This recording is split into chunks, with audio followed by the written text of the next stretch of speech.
تازه طالبانو په سرپل کې د خرافاتو د مخنیوي په موخه د چنار یوه ونه له بیخه ایستلې ده. دا چې ولې او څنګه، نور جزئیات را سره ویډیو کې وګورئ او چینل سبسکرایب کړئ.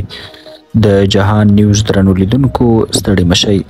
د راپورونو له مخې په سرپل ولایت کې د طالبانو د امر بالمعروف او نهي عن المنکر ریاست د چنار یوه ونه د شرک، بدعت او خرافاتو د دودیدو د مخنیوي لپاره له بیخه ایستلې ده.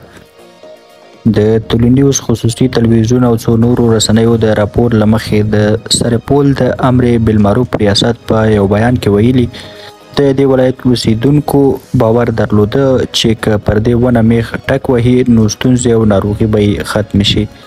د سیمې خلکو په دې اړه رسنیو سره تر اوسه خبرې نه دي کړې. درنو لیدونکو له ملتیا مو مننه. ښه وخت، ښې شېبې.